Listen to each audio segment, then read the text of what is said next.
ఈ కాంగ్రెస్ ప్రభుత్వము ఎరువుల ధరలు ఇప్పటికీ 10 సార్లు పెంచింది. ఆర్టీసీ ధరలను 3 సార్లు పెంచింది. వ్యాట్ ట్యాక్సులు, రిజిస్ట్రేషన్ ట్యాక్సులను పెంచింది.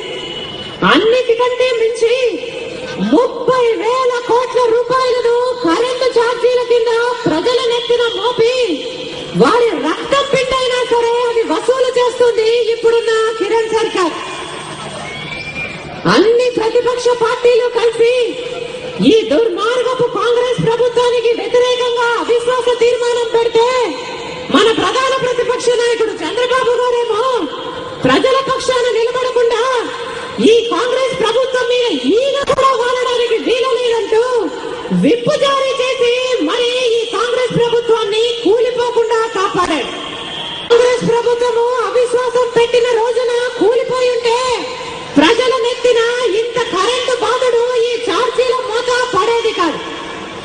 ఈ రోజు ఈ ఛార్జీల మోత, ఈ కరెంటు బాధుడికి కారణము కిరణ్ కుమార్ రెడ్డి గారి పాపం ఎంతుందో చంద్రబాబు గారి పాపము కూడా అంతే ఉంది. ప్రజల కష్టాలలో ఉన్నారని తెలిసి కూడా స్వప్రయోజనాల కోసము ప్రజల ప్రయోజనాలను తాకట్టు పెట్టిన ఈ చంద్రబాబు గారిని నాయకులు అనాలా లేకపోతే దుర్మార్గుడు అనాలా?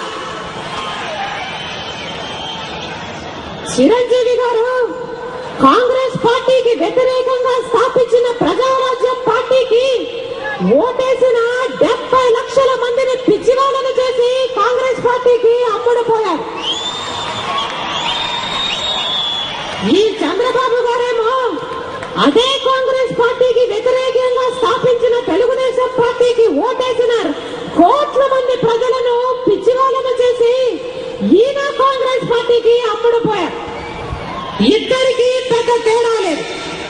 ఈ దుర్మార్గపు కాంగ్రెస్ ప్రభుత్వాన్ని కాపాడి చంద్రబాబు గారు మన రాష్ట్ర ప్రజలకి తీరని ద్రోహం చేశారు, క్షమించరాని ద్రోహం చేశారు. ఈ దుర్మార్గపు ప్రజా వ్యతిరేక కాంగ్రెస్ ప్రభుత్వానికి మద్దతిచ్చి చంద్రబాబు గారు చరిత్రహీనుడిగా మిగిలిపోయాడు. ఇక్కడున్న చంద్రశేఖర్ అన్న గారితో పాటు 15 మంది కాంగ్రెస్ టీడీపీకి చెందిన ఎమ్మెల్యేలు మార్చి నెలలో వాళ్ళ పార్టీలు ఇచ్చిన విప్పును కూడా ధిక్కరించి వాళ్ళ పదవులు పోతాయని తెలిసి కూడా ఈ దుర్మార్గపు కాంగ్రెస్ ప్రభుత్వానికి వ్యతిరేకంగా అవిశ్వాస తీర్మానంలో జగనన్న ఇచ్చిన పిలుపు మేరకు ప్రజల పక్షాన నిలబడి అవిశ్వాసానికి ఓటేశారు.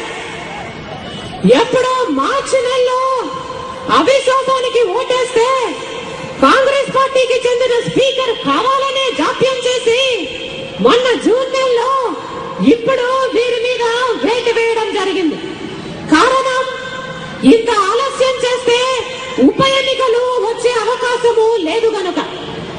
ఉప ఎన్నికలు వస్తే ఏం జరుగుతుందో ఈ కాంగ్రెస్ టీడీపీ నాయకులకి బాగా తెలుసు. ఉప ఎన్నికలు వస్తే పోయిన ఏడాదిలో లాగా ఈసారి కూడా అన్ని సీట్లు వైఎస్ఆర్ పార్టీ కైవసం చేసుకుంటుందని వీరికి తెలుసు.